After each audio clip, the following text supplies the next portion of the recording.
A very warm welcome everyone, my name is Nick. Thank you for joining me again for another episode of Spectrum Talk, where we look at all things ZX Spectrum. Last episode we had a look at the ZX80 and the early beginnings of the ZX Spectrum, the MK14 as well, which basically was a very basic motherboard which hobbyists could send off and get, and the ZX80 really was the first computer by then Sinclair Research. Whenever I put one of these episodes together, quite often if it's one that's heavy in facts, often I will get messages through the YouTube system, not necessarily in the comment section, saying a load of the things that I've said are inaccurate.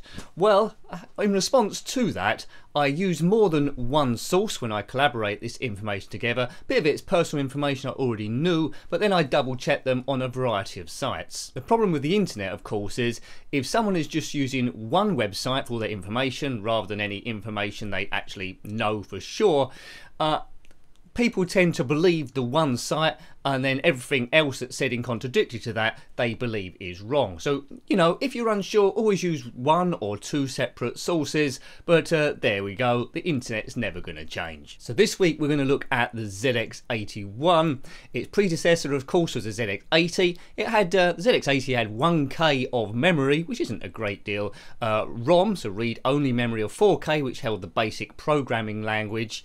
It had a black and white display and had a very fragile case, only one up from what you'd get on a yogurt carton. It's quite easy to damage. ZX80 had a relatively short production run, running from 1980 to 1981, but even before it actually was launched, the Sinclair team, led by Clive Sinclair, was already working on the ZX81. This particular computer sold more than 1.5 million units, rendering it a huge success. It had a longer run than the ZX80 all the way to 1984, so overlapping the computers that come after it on the Spectrum range, the 16K and the 48K, so was rather profitable. So what were the main differences of the ZX81 to the ZX80? Why should someone who owns a ZX80 get a ZX81? I mean, it's only one digit difference, and it's a computer that looks, well, it looks fairly similar in shape. Why should you buy one of those? The ZX81 still had to be connected to a television. Although the display was better, it was still black and white. There was no colour on show until the 16K and the 48K computers come about. The system did come with a much better operating manual, so beginners to it had a bit of an inkling what to do. At the start of the language, they wasn't all at sea, so it's moving it a little bit from the hobbyist to the general public. Instead of that fragile casing that was on the ZX80, this now had a much better casing, and it's in the standard black, which has come to be the ZX Spectrum's motif or trademark. It was designed by Rick Dickinson, still had no fans on it, so the computer still could get rather hot indeed, bit like my 48 computer which I entered at. The read-only memory, the ROM inside the computer, had doubled from 8K from 4K, which enabled the programmers to put a more fuller version of BASIC in there, which should enable the computer to handle strings a bit better, programs a bit better, and also making it slightly faster. This also enabled the computer to handle fractions as well. The ZX80 could only handle whole numbers, so even behind a calculator and that standards, the ZX81 wasn't so hampered, although there was some initial problems with the first computers that went out, the ZX81. I think there was an error. If you did square root of 0.25, it gave you a ridiculous figure. They had to go back and be repaired, but in the end of the day the computer was a step forward when they got it right of the original ZX80. The computer had ear and mic sockets, of course, so it could be connected to a cassette recorder, so any programs you typed in, you could record them to tape and load them back in again at your leisure, or any other programs that you had, you can load them via tape if they come off a magazine or a friend or likewise. If you was up to the task, you could also expand the computer from its 1K traditional memory up to 16K. Doesn't seem like a lot nowadays, but imagine your computer you have now, all the stuff it can do, and suddenly making it 16 times more powerful. Clive Sinclair's aim, as always, was to keep costs as low as he possibly can to keep the sale price down for the end product, which had a good knock-on effect because it moved the computers for the first time from the business world and the hobbyist to the general public. It's the sort of thing they would buy on a whim. It was in their price range. It didn't take too much thinking about, and also computers were all the rage back then. If you had a computer, you was a superstar, and it was a wave of a new industry. Just like the ZX80 before it, it was available in two forms, either a kit form or a fully assembled form. I would never buy a computer in kit form because I'm not a hobbyist, but if you want to save yourself £20 to £30, you could assemble it up from scratch. May have needed a soldering iron. I'm sure there were a few people that damaged the parts and then had to order another computer fully assembled.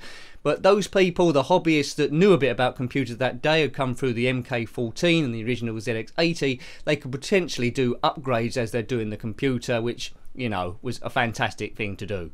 As mentioned, a staggering 1.5 million of these computers were sold, so 1.5 million units, which earned an absolute fortune for the company, and in turn Clive Sinclair, who was later to get a knighthood based on this. Due to its success, the computer had many clones in the US, Europe and all around the place, because it was a rather, when you look under the shell, it was quite a basic computer, so you can get hold of the chips and get some sort of basic programming language, which was, I'd imagine, was copyrighted by Sinclair, but they have their own language. They could do similar things, and everyone wanted a bite of this new industry. It was like the Wild West really of computers. Although a huge challenge for the computer and its 1K, it was at this point that people started developing and writing and producing their own games for the computer, which was a move that even Sir Clive Sinclair, who's later known as, would never predicted or intended in the first place. I think he just saw it as a business computer and wanted to move it that way, but the team he was working with, it gradually moved in that area, and a lot of this was controlled by the hobbyists as well, the direction they wanted to take it, and it's just natural that it evolved in that way. The power of the arcades was a huge thing, so if people could bring some games to their own living room, it was a fantastic thing, and it was to kickstart the whole of the gaming industry. You could say, which is fairly accurate, it was the dawn of the bedroom programmers. By the time the 16K and the 48K Spectrum come into force, really it started to kick-start in speed, but this is where it all started. The ZX80 before it, and then the ZX81, the start of all these games. It wasn't all good news though, because costs were kept down as low as possible. It's a bit like a really dodgy budget airline. The components possibly in the computer weren't the best, and the computer was notoriously unreliable. Many that were purchased had to be sent back or replaced, or develop faults later on down the line, and they would crash quite often. Normally when you was typing in a program, you could lose all your work. So it was a cheap thing. It was an entry computer at the start of the gaming industry, but having said that, it was very unreliable and could also be quite frustrating. In 1982, this ZX81 was to be superseded by the ZX Spectrum 16K and the 48K, so you had a choice of two, but maybe we'll speak about them another time. The ZX81 was still selling, it was still a budget computer, and that ran till 1984, but as I say, it was very superseded by these new supercomputers that were coming in 82, and that was the start of the rubber keyboard era really. And that's pretty much as a kid where I come in with my first computer at the 48K. Before I researched it, I didn't know too much about the ZX80 and the ZX81, so I thought I'd give you a bit of brief information about the history of those. I wasn't going to sit here and read out a whole page of Wikipedia because that would be very boring. It's just a question of touching on the important bits. So I hope you liked having a look or watching this episode of Spectrum Talk about the ZX81. If you've got any comments about that, if you did own one or ZX80 or any of the clone computers about, then by all means put your comments below. That's what keeps this channel running, and in my mind keeps it active and alive and friendly. It's all about commenting and encouraging people to do the same and sharing their memories. Until next time, take great care of yourself and a very fond goodbye. Goodbye.